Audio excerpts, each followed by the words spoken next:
Hello students, आज के इस वीडियो में हम कैलकुलेशन ऑफ अर्थमेटिक मीन सीख रहे हैं। कहने का मतलब है आज हम सीखेंगे कि हम अर्थमेटिक मीन कैसे कैलकुलेट करते हैं। तो सबसे पहले हम बात कर लेते हैं कि हमारी जो सीरीज़ होती है वो 3 टाइप्स की होती है।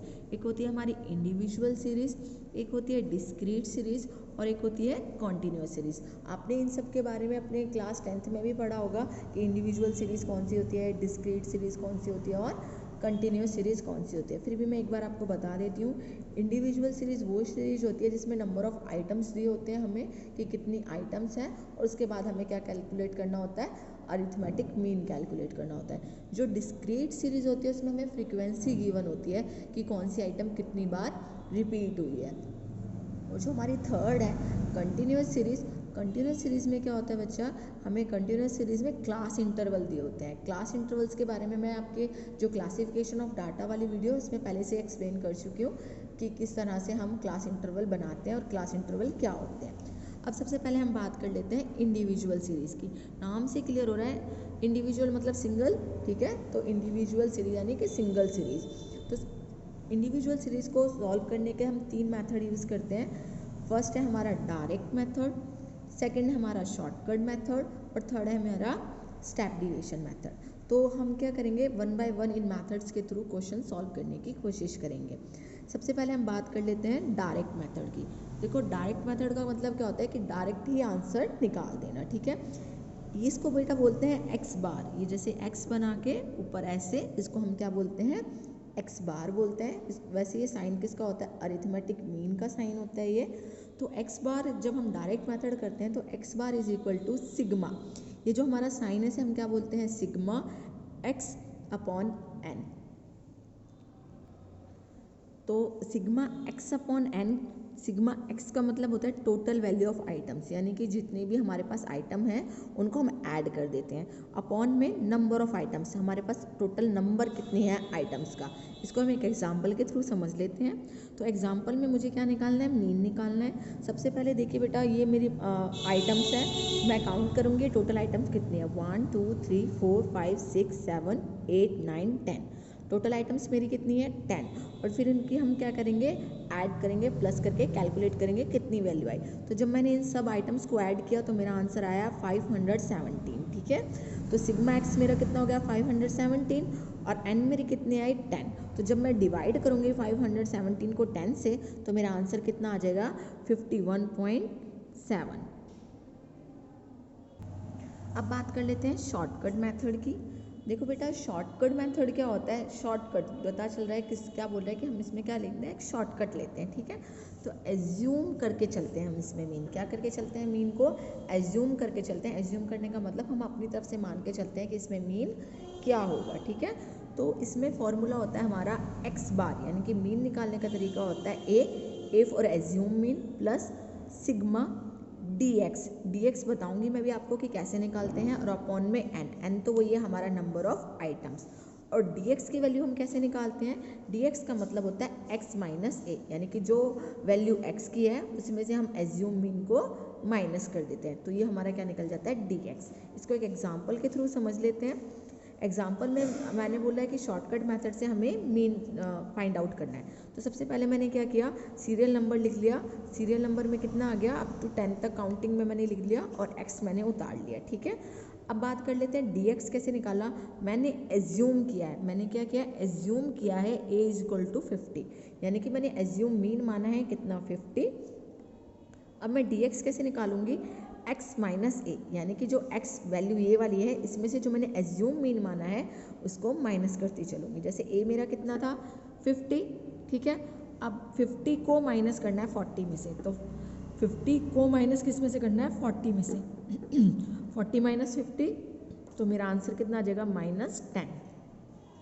इस तरह से अगर मैंने इसको किया, 40 में से 50 माइनस किया तो -10, 51 में से 50 माइनस किया तो +1। इस तरह से मेरी जो वैल्यू है कभी प्लस में आएगी कभी माइनस में आएगी। देखो बेटा प्लस में प्लस लगाना ज़रूरी नहीं होता, बट हम इसलिए लगाते हैं ताकि जब हम एंड में टोटल करें ना तो हमें प्रॉब्लम ना हो, प्लस को हम प्लस माने, माइनस को माइनस, और हम आंसर निकाल सकें। जैसे देखो माइनस की सारी आइटम एक तरफ रख के हम क्या कर लेंगे, इनका टोटल कर लेंगे। जैसे कि इसका टोटल आ गया 6 और 3 9 हो गया, 9 और 17 क्या 26 हो गया, 36 आ गया, ठीक है, माइनस का 36। क्लियर। अब हम प्लस वाली आइटम ले तो 13 और 17 20, ये आ गया 31 और 14 कितना हो गया हमारा 45 ये हो गया 46 और 7 कितना हो गया हमारा 53।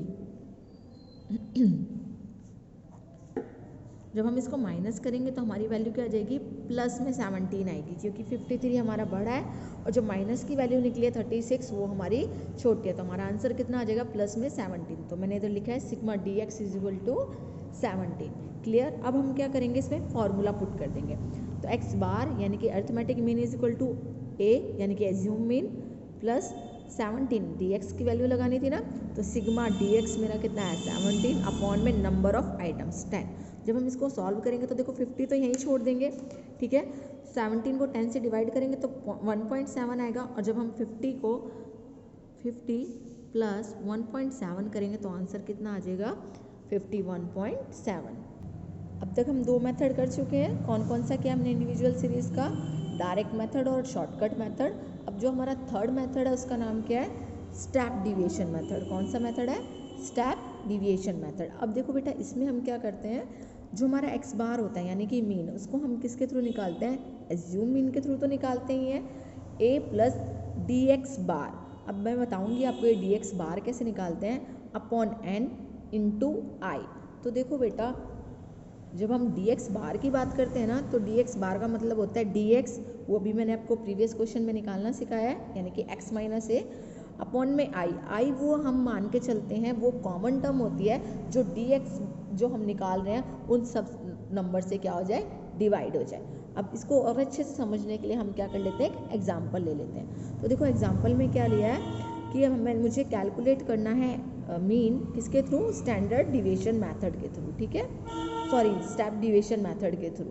तो स्टेप डिविएशन मेथड में क्या होता है, पहले हमने बात करी x, ठीक है, तो x की वैल्यू लिख ली मैंने 260, 320, 250, 300, 280, ठीक है। फिर मैंने क्या किया, एज्यूम किया है एक अर्थमेटिक मीन मैंने कितना एज्यूम किया है 280, एज्यूम मीन मैंने कितना किया 280। देखिए बेटा वैसे तो हम कुछ भी एज्यूम कर सकते हैं एज्यूम मीन में, बट लेकिन मैंने 280 किस लिए किया है, मैंने देखा है कि मेरी जो सबसे छोटी टर्म है वो है 250, ठीक है, और जो मेरी सबसे बड़ी टर्म है वो है मेरी 320।